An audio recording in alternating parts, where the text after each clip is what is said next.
Que a graça e a paz do Senhor Jesus Cristo seja abundante em sua vida.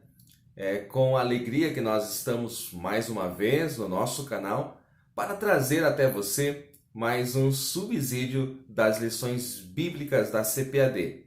Nós estamos estudando no primeiro trimestre de 2020 a raça humana, origem, queda e redenção.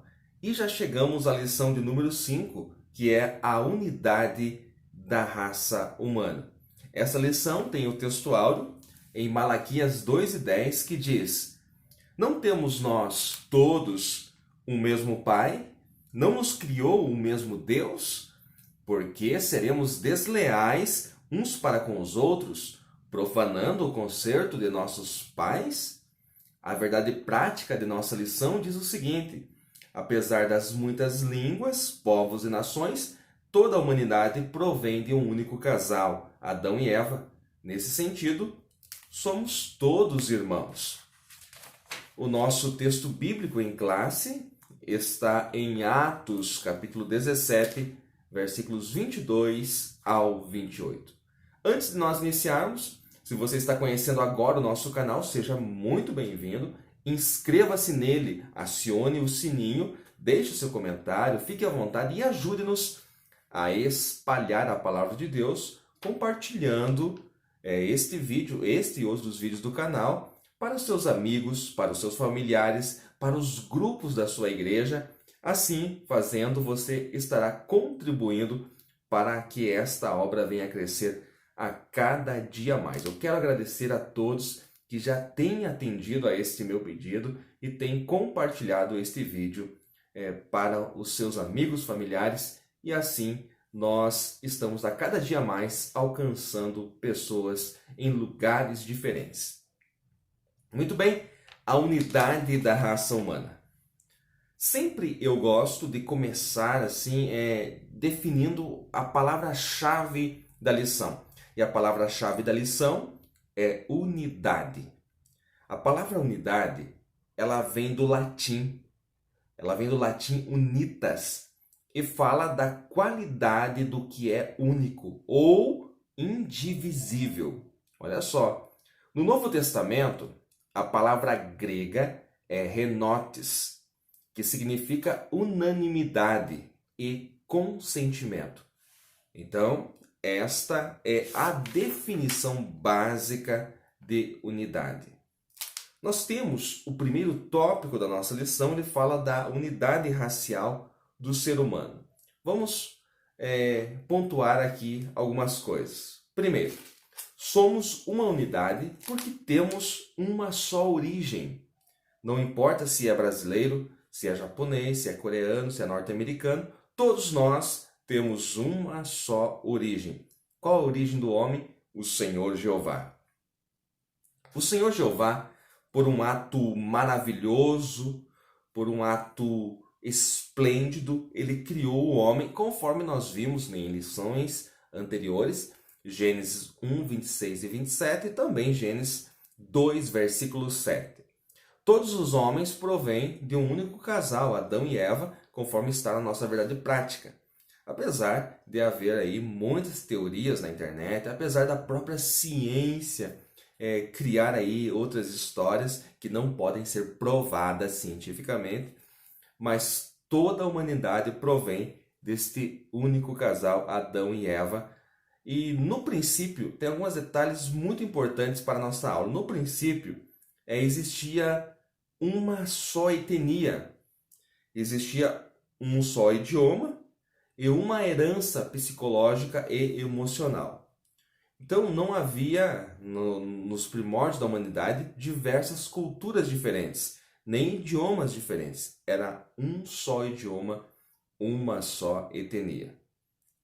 Hoje nós temos muito racismo no mundo inteiro, né, de diferentes áreas. Mas o racismo ele só existe pelo desconhecimento humano quanto às suas raízes. Aqueles que praticam o racismo, algo que é reprovado por Deus, não sabe a sua origem, não conhece as suas raízes, não sabe que nós somos todos filhos do mesmo Pai, que nós somos gerados por Deus.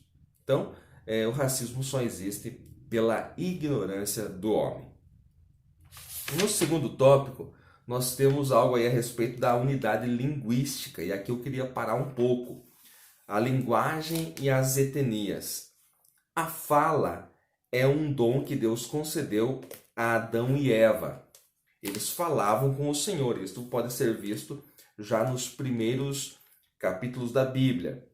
Esta língua que eles falavam lá no Éden, nosso comentarista deixa bem claro que não era o hebraico, nem alguma língua falada hoje em algum lugar do mundo por alguma nação. Não é nenhuma língua conhecida, nem tampouco era o hebraico, que só vai surgir mais à frente. Para nós entendermos melhor isso, vamos parar um pouco aqui e vamos para Gênesis 11, versículo 1. Nas versões tradicionais diz que era toda a terra de um só idioma e de uma só língua.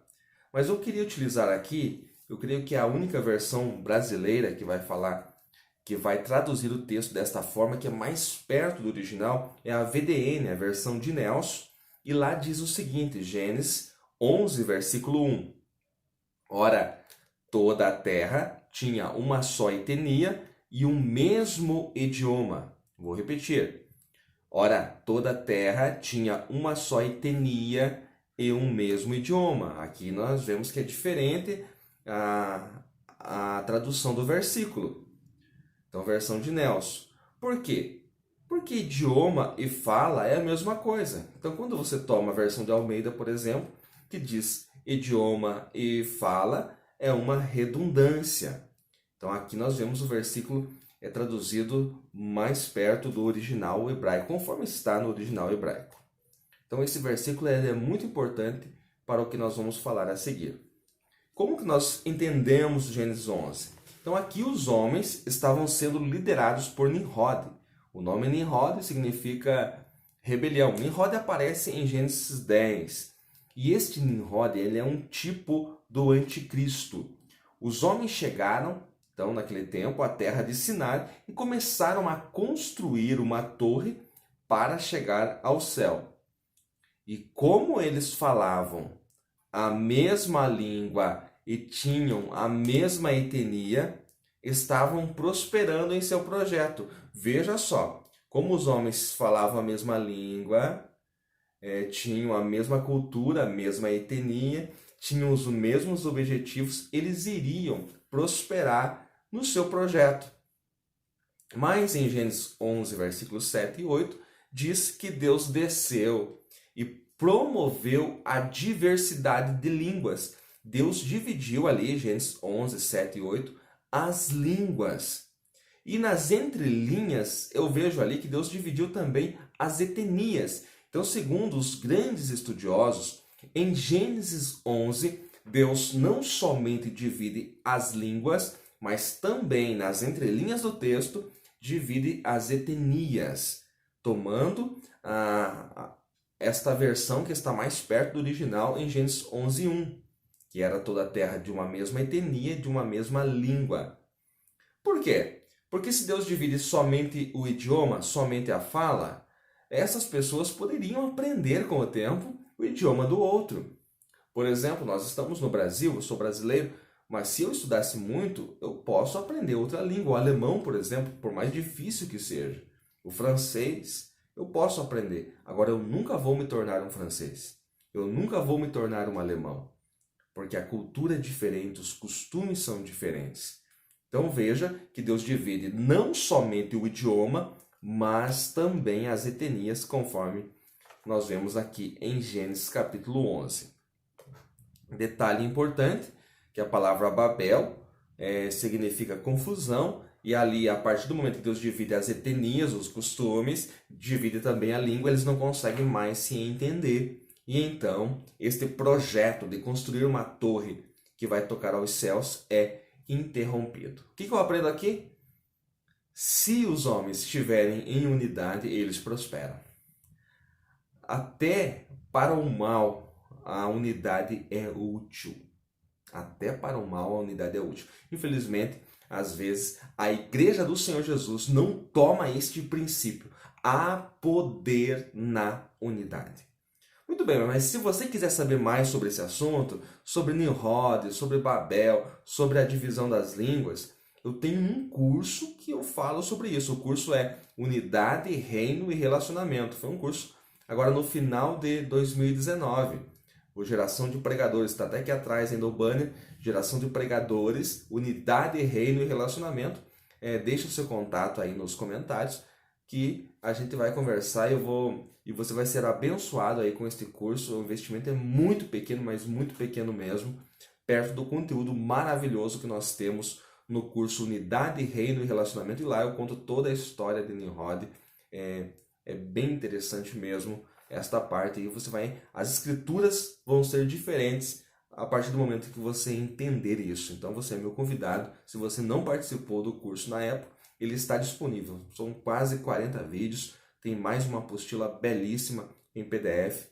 E é muito conteúdo mesmo. Continuando.